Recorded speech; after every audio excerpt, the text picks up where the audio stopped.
Hello दोस्तों, स्वागत है हमारे यूट्यूब चैनल में।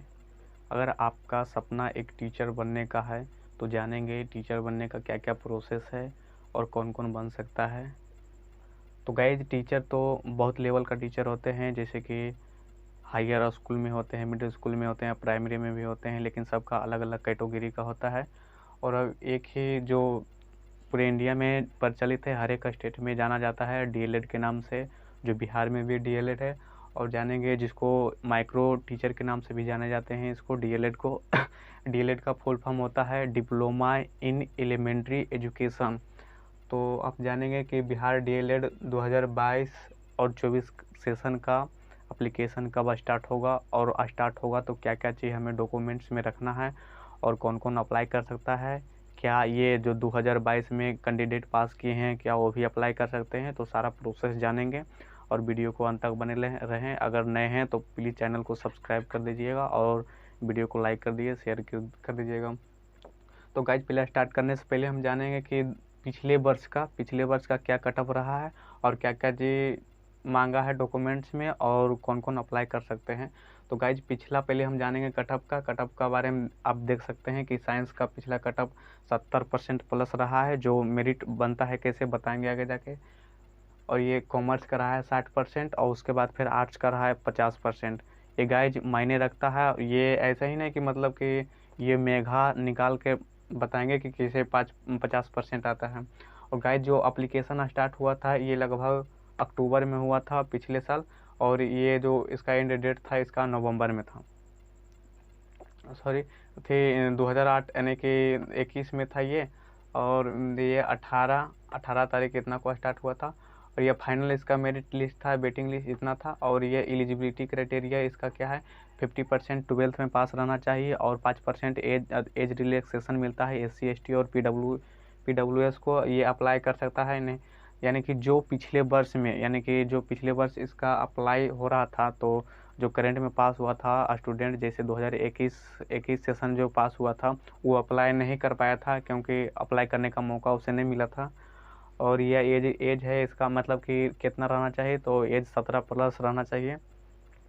और गाइस, जानेंगे कि 2022 और 24 का एप्लीकेशन कब स्टार्ट होगा। तो अभी चल रहा है, मई चल रहा है, तो अभी बहुत डिले चल रहा है। और आशा है कि इस बार एंट्रेंस एग्ज़ाम नहीं होगा और मेगा सूची के आधार पर किया जाएगा। तो गाइज, इसका यानी कि एप्लीकेशन डेट इसका कमिंग सून लगभग चलाएगा सप्ताह के, एक आध सप्ताह के बाद चलाएगा। इसका एज है, मिनिमम एज 17 प्लस है और उसके बाद मैक्सिमम 30 प्लस है। उसके बाद क्वालिफिकेशन 10+2 पास रहना चाहिए 50%। अगर आप इंजीनियरिंग स्टूडेंट हैं तो आपका 55%, 55% रहना चाहिए। और एज रिलैक्सेशन मिलता है SC ST और PWS को मिलता है। और गाइज, अप्लाई कर सकता है वही अप्लाई कर सकता है जो, यानी 2022 से पहले कैंडिडेट पास आउट हो चुके हैं 12th, जैसे कि 2021 में, 20 में, 18 में जो पास है वही अप्लाई कर सकते हैं। और जो करेंट में अप्लाई पास किए हैं 2022 में वो अप्लाई नहीं कर सकते हैं इस बार। और गाइज, फ़ी की बात करें तो फ़ी लगता है 100 रुपये लगता है। और उसके बाद फिर डॉक्यूमेंट्स मेन है यही कि डॉक्यूमेंट्स तैयार करके रखिए। बाय द वे, एक भी इसमें डॉक्यूमेंट छूटा तो आपका एडमिशन होने से वंचित हो जाएगा। तो इसमें जानेंगे, पहला है 10th का मार्कशीट जो ले लेना है। और उसके बाद फिर 12th का मार्कशीट जो आपके पास रहना चाहिए। और CLC ट्रांसफ़र सर्टिफिकेट जिसे कहते हैं, ये होना अनिवार्य है। और उसके बाद फिर अगर आप SC ST या PWS हैं तो आपके पास ये तीनों रहना ज़रूरी है। आपका कास्ट सर्टिफिकेट जिसको बोलते हैं, यानी कैटेगरी सर्टिफिकेट जिसको बोलते हैं, रहना चाहिए। और ये आधार कार्ड नेसेसरी है। और 2 पासपोर्ट साइज फ़ोटो रहना ज़रूरी है। गाइज, जानते हैं कि मेगा सूची कैसे बनता है, हमें ये बताएं कि इतना कटअप जाता है तो कटअप कैसे जाता है। मेगा अंक सूची निकाल के कटअप जाता है।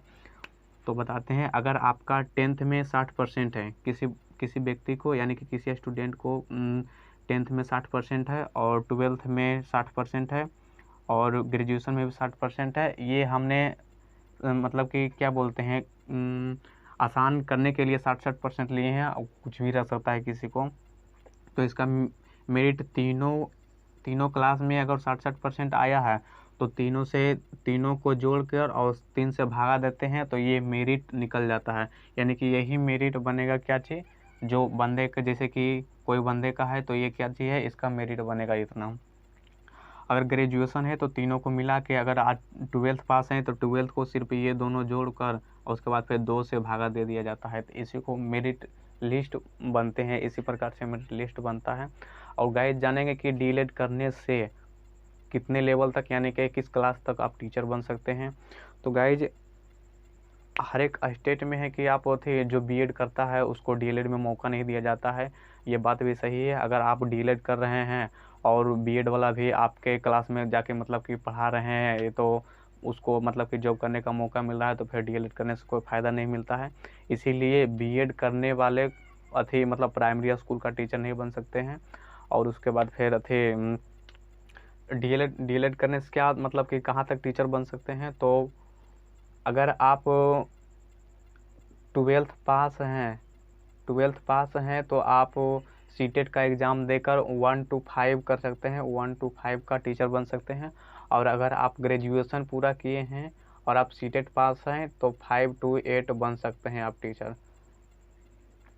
12th में बन सकते हैं 1 to 5 और उसके बाद फिर बन सकते हैं अथी ग्रेजुएशन पर बन सकते हैं 5 to 8।